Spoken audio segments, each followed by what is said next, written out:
From the CyberHub bunker and studio, you're tuning in to the CyberHub podcast. And now for your host and CISO, James Azar.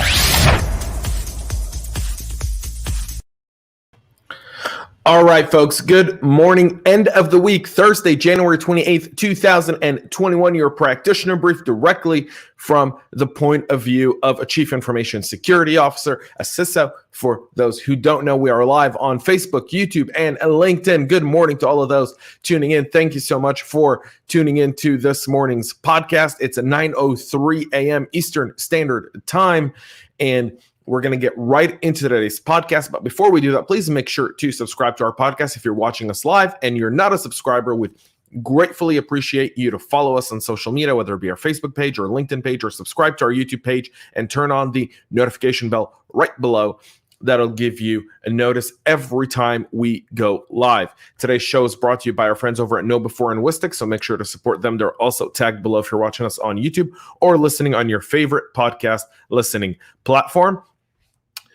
A lot of things to talk about today. Obviously, the first story on the screen that I'm about to cover. But before we do that, my ceremonial sip of coffee with the great men and women and warriors of the cybersecurity, information security, data privacy, and whatever other name you give within your title that has to do with cybersecurity.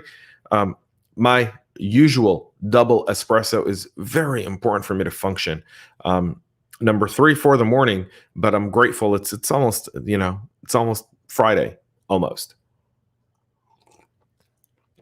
So here's the deal, guys and gang. Here's the deal. I've got a few stories to talk about. I've got a lot of good news at the end of the podcast today. Ton of good news. So you don't want to stop. You don't want to discontinue. Let's get through some of the vulnerabilities. Let's get through some of the stuff that's keeping us up at night. And then we're going to get into some really, really good news, because Lord knows we need some good news every once in a while in our industry. So let's start off with the Sudo Bug that gives root access to mass numbers of Linux system. So here's the thing about this bug. It cannot be executed on remotely. It's only in person. The reason I chose to talk about it is because specifically if you're running sudo on any Linux server or any Linux device that you have, you might want to pay attention to this. Something as simple as putting in a wrong USB with anything malicious could essentially allow for something like this to take place. So this isn't a big deal. This isn't something where you got to go patch right away, but it's great to pass it down, get awareness down to your Linux system admins, and let them know that this can't be taken advantage of remotely. Again, this isn't something a threat actor or a cyber criminal can take advantage of from somewhere else in the world. They've got to physically be at the machine in order to take advantage of this vulnerability. But insider threat is a real thing. You guys forget, in December, we had the China paper leak, 1.95 million CCP, the Chinese Communist Party members infiltrated massive organizations. They look for stuff like this. There's been documented cases of espionage. So I'm not saying you should be careful. All I'm saying is be aware of this, okay? Stack Overflow shares technical details on the hack that they experienced in 2019. So they've disclosed the hack late middle of almost 2 years ago, like a year and a half ago. I completely forgot about this thing until this morning, and I was like, oh wow, interesting. Stack Overflow, there's a really funny by the way meme here. One simply does not break into Stack Overflow without constantly looking up how to do it on Stack Overflow. Apparently they're not sharing any information about the attacker because the investigation is still ongoing. The company said that the attacker managed to gain access to personal information of about 184 users. Initially, it said around 250. They've since edited this, but the big thing was he was able to access Stack Overflow's source code and actually copy and exfiltrate that source code, which again we saw with SolarWinds and the Microsoft source code. They were able to view it but not do anything else to it. Here with Stack Overflow, this is one of the threat actors' way of behaving, I guess. I'm out of words at this point. All right, So that's that. I kind of want to get to good news. This whole week's just been nothing but another vulnerability, something else with SolarWinds, something else. No SolarWinds on today's podcast, guys. None. Like, I'm trying to make it so that the information that we give on SolarWinds is really relevant and not just a clickbait kind of headline. So CISA has issued an advisory for a high-severity vulnerability in the Fuji Electric HMI product. So if you're in manufacturing, if you're in SCADA, if you're a supplier of those types of organizations, if you work with that vertical at all, there's a severity that's been issued, a high severity advisory that's been issued by CISA, the Cyber Infrastructure Security Agency. The vulnerabilities are reported to Fuji Electric by various researchers through Trend Micro's zero-day initiatives, and CISA has been described as a buffer overflow, out-of-bounds read, write, and uninitialized pointer issues that can be exploited for arbitrary code execution. According to CISA, the vulnerabilities affect Talus Lite V Simulator and V Server Lite versions prior to 4.0.10.0, which should patch the flaws. The update was apparently released in October of 2020.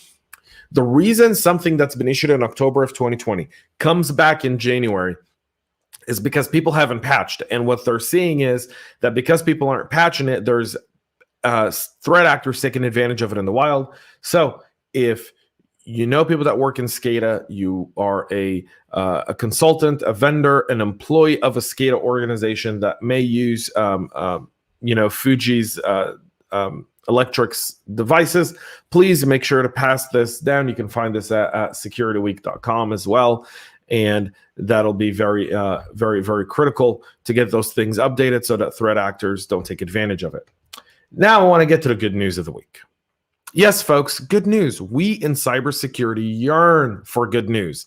And let me tell you something. This week started off with a story, and I was like, I'm not going to cover it till the end of the week because I don't want to, there was just so much stuff going on Monday and Tuesday and Wednesday. And I was just like, I'll leave this for Thursday. It'll be our sign off, the kind of good news of the week. Here we go. Let's get it done. So let's start with the first one.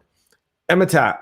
Botnet has been disrupted. A global takedown operation. Yippee. Good job, law enforcement. So a joint effort between law enforcement agencies and authorities from the Netherlands, Germany, the US, UK, France, Lithuania, Canada, and the Ukraine allowed investigators to take control of the botnet's server and disrupt the malware operation. It's now been reported that Emotet will self-destruct on March 25th of 2021. So if Emotet's in your system, it'll essentially uninstall itself on March 25th.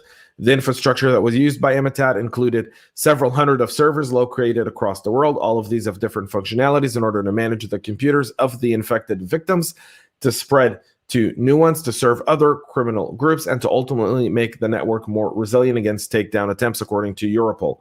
The infected machines of the victims have been redirected towards this law enforcement controlled infrastructure. This is a unique and new approach, effectively to disrupt the activities of the facilitators of the cybercrime.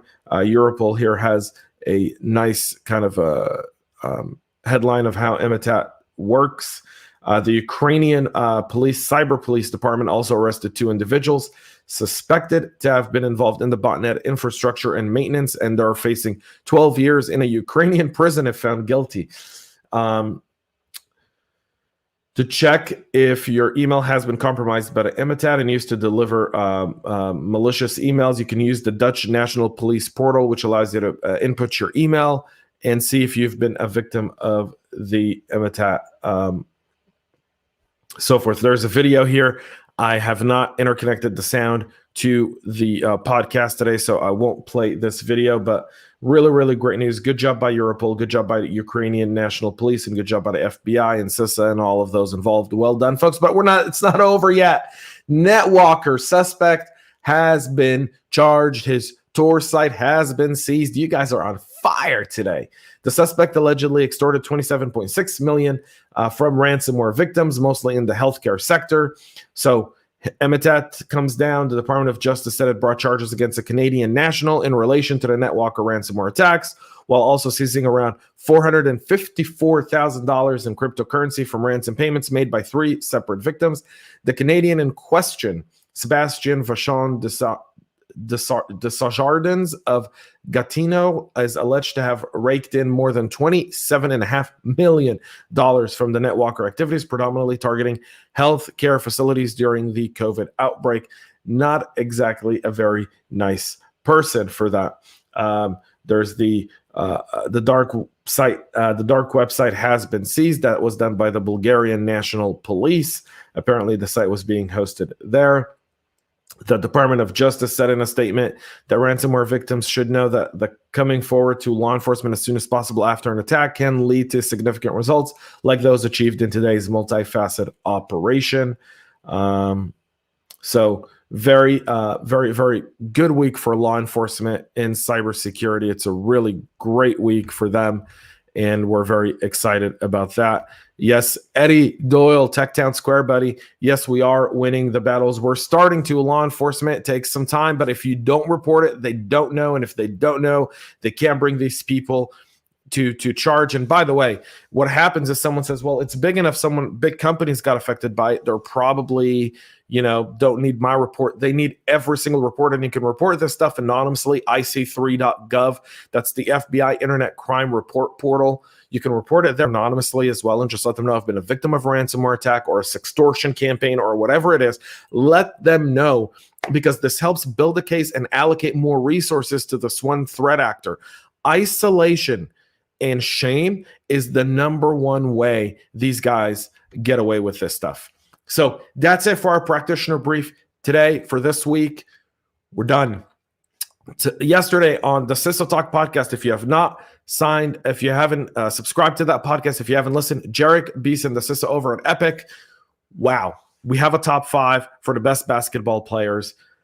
It's very interesting. You're going to have to tune in. I want to hear what you guys have to say about our top 5 in basketball, but we also talk about Jarek's journey into cybersecurity, how he got started, what he's doing today, how he's building his team, the experience, leadership, hiring, so many great topics, as well as some of the ways we need more partnerships from our cybersecurity vendors, the CISOs. So a great podcast. Tune into that. CISO Talk, you need to subscribe if you're watching us on YouTube, or if you're on any one of our social media channels, just scroll down our feed. You'll see it there.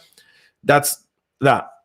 Tomorrow, Tech Corner, Robin Bianafi and myself, we're talking about the Cyber FinTech Conference in April. We've moved it from March to April. There'll be more details. You'll tune in to that tomorrow. Great speakers from MasterCard, Fiserv, FIS Global, Wells Fargo, and so many others. So you're going to want to tune in to that. Robin and I kind of sit around and chat about it.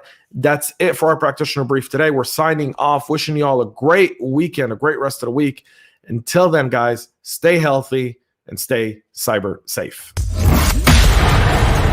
We love feedback, so make sure to connect with us on social media and subscribe to our podcast on your favorite podcast listening platform.